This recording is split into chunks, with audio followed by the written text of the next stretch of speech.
سمجھتے ہی نہیں ہے، گناہ سمجھتے ہی نہیں ہوتا ہے۔ اللہ میری قوم کے جوانوں کا کیا ہوگا؟ یہ داڑیاں منڈانے کو گناہ سمجھتے ہی نہیں ہے، اور جبکہ داڑھی منڈانا اتنا بڑا گناہ ہے، اتنا بڑا گناہ ہے۔ فرمایا گیا جو اپنے چہروں سے داڑیاں منڈا کر کے مریں گے، مرنے کے بعد ان کے چہرے پر سانپ اور بچھو چمٹے ہوں گے۔ اور اس سے بھی بڑی بات، اللہ کے رسول علیہ الصلوۃ والتسلیم ایک ضروری کام سے اپنے گھر سے نکلے، اللہ کے حبیب علیہ السلام ایک ضروری کام سے اپنے گھر سے نکلے، اور اچانک وہ کام کیے بغیر واپس ہو گئے۔ وہ کام نہیں کیا، نکلے تھے کام سے، چند صحابہ ساتھ تھے، بغیر کام کے واپس ہو گئے، جلال میں، غصے میں۔ حالانکہ حضور علیہ السلام کو جلدی سے جلال نہیں آتا تھا، جلدی غصہ حضور کو نہیں آتا تھا۔ اس دن ایسا جلال آیا، کام کیے بغیر واپس آئے۔ صحابہ نے پوچھا یا رسول اللہ، آپ اتنے ضروری کام سے نکلے تھے، پھر وہ کام کیے بغیر آپ واپس کیوں ہو گئے؟ تو آقا علیہ السلام نے فرمایا کیا تم نے نہیں دیکھا وہ راستے میں ایک یہودی دکھا ہمیں، راستے میں ایک یہودی دکھا جس کے چہرے پہ داڑھی نہیں تھی، اور بغیر داڑھی والا آدمی میں نے دیکھا تو میں واپس ہو گیا۔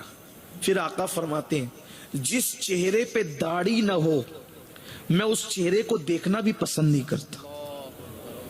تصور کرنا ذرا، اور میں اینڈ وہیں پر آ رہا ہوں، اختتام پہ، جہاں سے میں نے شروع کیا تھا، جہاں سے گفتگو کا آغاز کیا تھا، وہیں پر میں اختتام کرنا چاہتا ہوں۔ لیکن وہ میرے بھائی جو خوبصورت بننے کے چکر میں، اسمارٹ بننے کے چکر میں مرد ہو کر بھی داڑیاں مڈا کر گٹروں میں پھینکوا رہے ہیں۔ نماز کی بات کرو، لوگ جلدی سے نماز پڑھنے کے لیے تیار بھی ہو جاتے ہیں۔ صدقے کی بات کرو، لوگ صدقہ دینے کے لیے بھی تیار ہو جاتے ہیں۔ لیکن داڑھی کی بات کرو تو لوگ پیچھے ہٹتے، جلدی سے تیار نہیں ہوتے۔ داڑھی رکھوں گا تو کیسا لگوں گا، داڑھی رکھوں گا تو میرا چہرہ کیسے دکھے گا؟ میرے بھائی کیسے دکھے گا تو؟ دنیا کا سب سے خوبصورت انسان جسے دنیا محمد الرسول اللہ کہتی، جب ان کے چہرے پہ داڑھی تھی تو اپنے چہرے پہ داڑھی کون سی بدصورت لگے گی؟ داڑھی سے کوئی بدصورت نہیں لگتا، خوبصورت ہی لگتا ہے۔ یہ دیکھو یہ علماء کے نورانی چہرے، سب کے چہروں پہ داڑھی ہیں، اور داڑھی کالی ہو تو مزہ آتا ہے، چہرے کا حسن اور بڑھ جاتا ہے۔ دیکھو کالی ہوگی تو حسن بڑھ جائے گا، لیکن اگر سفید ہو جائے تو سفید ہونے کی برکت کیا ہے؟ میرے آقا فرماتے ہیں جس کی داڑھی سفید ہو جاتی ہے، جو بوڑھا ہو جاتا ہے، اللہ اس کی دعا کو رد کرنے میں حیا فرماتا ہے۔ کالی ہے تو خوبصورت ہے، سفید ہے تو اللہ حیا فرما رہا ہے، اس کی دعا رد نہیں ہوتی جن کی داڑھی سفید ہو جاتی۔ لیکن رکھنا نہیں ہے، بہانے کرنا ہے۔ ارے مولانا میں تو دیہاتوں میں جاتا ہوں، پتہ نہیں کیوں دیہات میں جاتے ہو تو کیا ہوگا؟ ارے میں تو غیروں کے ماحول میں رہتا ہوں تو کیا ہوگا؟ ٹیپو سلطان شہید کا ایک جملہ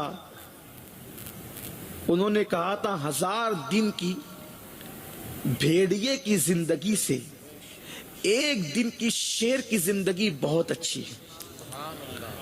اب یہاں پر ایک جملہ میں کہتا ہوں، اس سے روشنی لے کر 1000 دن کی بدعملی کی زندگی سے ایک دن کی عمل والی زندگی بہت خوبصورت ہے۔ وہ 1000 دن کی بدعملی اور گناہ کی زندگی سے بہتر اس لیے ہے کہ ایک بہت بڑے بزرگ کا فرمان ہے کہ جس دن تجھ سے کوئی گناہ نہیں ہو، جس دن تجھ سے کوئی گناہ نہیں ہو، سمجھ لینا کہ وہ دن تو نے اللہ کے رسول کے ساتھ گزارا ہے۔ اب آپ بتاؤ جو دن اللہ کے رسول کے ساتھ گزرے وہ دن کتنا خوبصورت دن ہوگا۔ بلکہ کہنے والے نے تو یہ کہا ہے کہ ذکر نبی میں رات جو گزرے اس سے بہتر رات نہیں۔ اللہ تعالی ہم سب کو توفیق عطا فرمائیں۔